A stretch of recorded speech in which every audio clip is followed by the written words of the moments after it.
is Valley News Live at 4. Good afternoon, everyone. Today marks the one-year anniversary of George Floyd's murder. The video of former Minneapolis police officer Derek Chauvin kneeling on Floyd's neck for more than 9 minutes sparked protests nationwide, as well as a national conversation on race. Chauvin was found guilty in Hennepin County Court last month. We're taking a live look now at the intersection of 38th and Chicago in Minneapolis. That's the intersection where Floyd was murdered.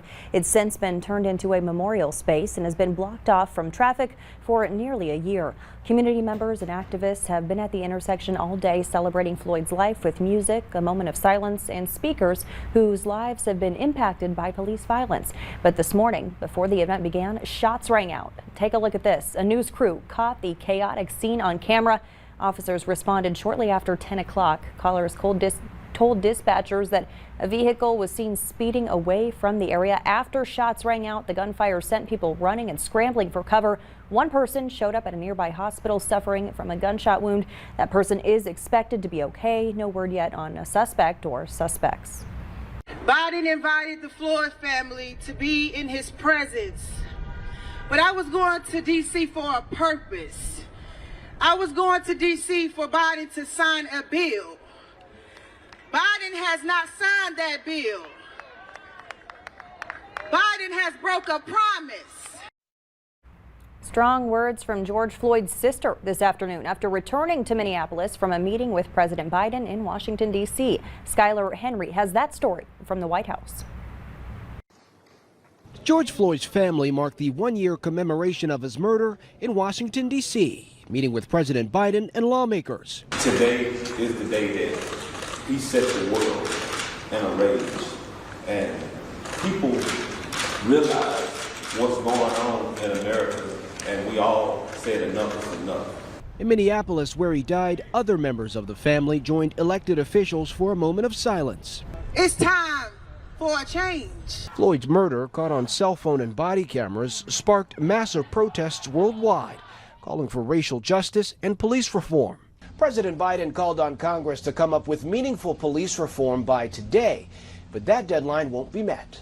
We want to get this deal right and not quick. One of the main negotiators, Senator Cory Booker of New Jersey, tells CBS this morning he's hopeful a deal can be reached in the weeks ahead. Everybody feels, I believe, a shared commitment to get something substantive, meaningful done that will create more transparency, more accountability. In Minneapolis, the mayor has outlined policing proposals, re-emphasized or introduced after Floyd's death, banning neck restraints and chokeholds, and banning most no-knock warrants. The policing proposals come as crime figures show a 250% increase in gunshot victims across the city. Just got to be careful here with some gunshots. Excuse us. Today, an Associated Press reporter along with bystanders ducked for cover as shots rang out near the scene of Floyd's death, just hours before a planned celebration in honor of his life was scheduled at the location. Skylar Henry, CBS News, the White House. Here in Fargo, the local Black Lives Matter group is remembering the life of George Floyd. After bystander video of Floyd's death went viral, riots broke out in downtown Fargo, damaging multiple businesses. Fargo-Moorhead Black Lives Matter has condemned the riots and has since hosted multiple marches and gatherings for racial equity. They'll be remembering Floyd tonight at Island Park from 6 until 7:30. The group says the gathering is not just to remember George Floyd, but all of the Black lives lost before and after him. Now here's Summer with the first look at your forecast. Summer? Good evening, everyone. Thanks for joining us. And it's no secret that it is a very windy day. Here's a live look at our Dakota Magic Casino Skycam in Hankinson, North Dakota, down along the North Dakota-South Dakota border. And the flags and the camera have just been whipping all day long. Seems to be no end to this wind. Here's a look at some of the peak gusts so far today. 54 miles per hour out in Cooperstown, 55 miles per hour in Carrington. Those are two of the highest gusts so far. Lots of 30s and low 40 mile per hour gusts across much of northwestern Minnesota. Peak gusts so far at 45 miles per hour in both Grand Forks and Fargo. And take a look at this. This was sent in by a viewer on our our website a dusty field by Ryan near Edgeley. He says there were no farmers out working in this field. The ground is just so dry, the wind kicking up a lot of the dust. And if you're outside, you can probably see that dusty haze across the region as well. Right now, we're seeing a gust to 41 miles per hour in Fargo, 45 miles per hour up in Grand Forks, and even some spotty showers and thunder showers from time to time. So a windy and busy evening. Stacy, in just a couple of minutes, let you know how much colder we're going to be over the next several days and when we might see our next chance of some rain. From wind to cold. All right, thanks so much, Summer. New for you at 4, a man is behind bars after police say he assaulted and killed someone. The Beltrami County Sheriff's Office responded to an assault in the 1000 block of Durand Drive around 2 a.m. Friday. They found Burgess Palmore, who police say died of homicidal violence. Dispatch audio from that night indicates he was hit with a 2x4. 21-year-old Scott Schulman was arrested and is being held on unrelated charges. He is expected to be formally charged in Palmore's death tomorrow. A child on a bicycle was hit by a car in West Fargo this morning. It happened around 7:45 at the intersection of 4th Avenue East and 9th Street East, which is between L.E. Berger Elementary and West Fargo High School. Police say the driver of that car stayed on scene and was not cited. The child was wearing a helmet and sustained minor injuries. 2 local school bus companies say they're still hurting for drivers. Richards Transportation Service in Moorhead says they're down 6 drivers right now, but owner Mark Richards says the company being short-staffed has nothing to do with why the driver involved in a reckless driving incident last week was not fired. Valley Bus says keeping an adequate amount of drivers is always a struggle. General Manager John McLaughlin says Valley Bus has seen fewer applicants recently compared to other years, but says it's hard to put a finger on why. McLaughlin says the company is currently ironing out the details to offer child care assistance for employees as a way to bring on more drivers. He says he hopes to have official details of that program soon. Border officials in western North Dakota have been busy. Customs and Border Protection recently seized more than 3,700 pounds of marijuana at the crossing in Portal.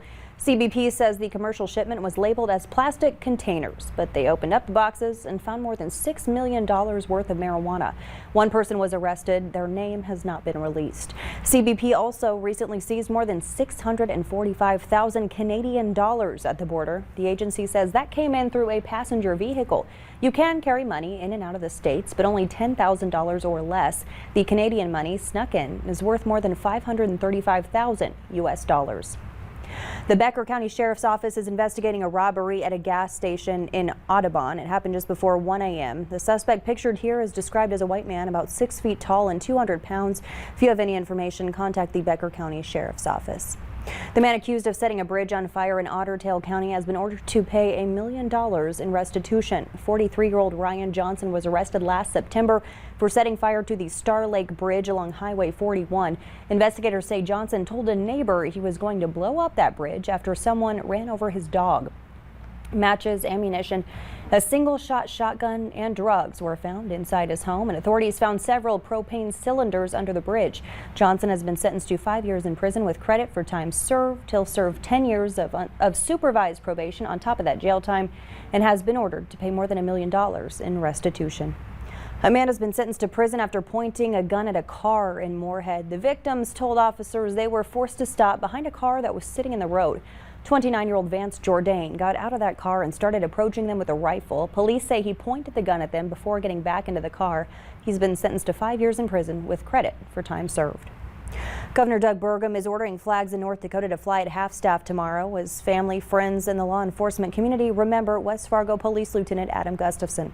His funeral is at 1 o'clock tomorrow, and a ceremony with a 3-volley salute, taps, and a vehicle procession will follow.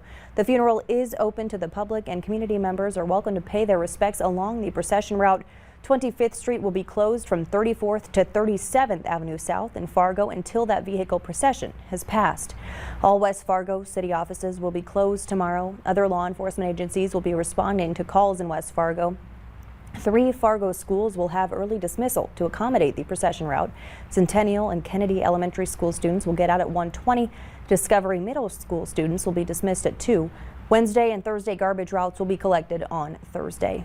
The officer's funeral will be live streamed at valleynewslive.com and on our Valley News Live Facebook page. The CDC is investigating reports of heart inflammation in a small number of people who received a COVID vaccine. Sanford says there have not been any cases in our area. Myocarditis is a very rare heart condition among younger people. Your chances of getting it are about 1 in 5 million. Doctors say patients have a better chance of getting it from COVID-19 itself rather than the vaccine.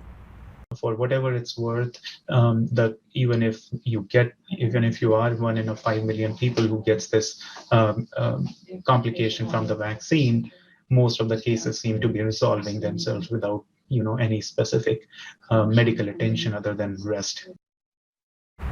The Pfizer vaccine is the only one currently approved in children as young as 12. Moderna said today its vaccine is also effective in teens. They plan to seek FDA approval next month. Fargo Cass Public Health is making some changes to its vaccine operations. The health department will be holding walk-in COVID vaccine clinics each Tuesday from 8 a.m. to 6 p.m. beginning June 1st. Beginning on the 7th, the health department will begin taking appointments for COVID shots during their regular scheduled clinic hours on Mondays, Wednesdays, and Thursdays. You can make an appointment by calling the number on your screen. You can walk in and get a COVID vaccine in Moorhead right now. No appointment necessary. Clay County Public Health is holding more walk-in COVID vaccine clinics. Today's clinic runs until 5:30 at the Umcombe Center. Tomorrow's runs from 3 to 5:30. The health department is offering both the single-shot Johnson & Johnson and Moderna vaccines. If you're looking for more options to get the vaccine, use our VNL vaccine tracker. It's on the homepage of our website, or you can open your phone camera and point it at the QR code on your screen and tap the link that pops up. The latest pandemic shortage may affect your summer plans. We'll tell you why lifeguards are in high demand next. And you might think that a windy day like today is perfect to go fly a kite, but you might want to reconsider. That kite is either going to be tough control or might sustain some damage. Less windy tomorrow, but colder, more rain, and possibly some mix in the forecast. Of your hour-by-hour details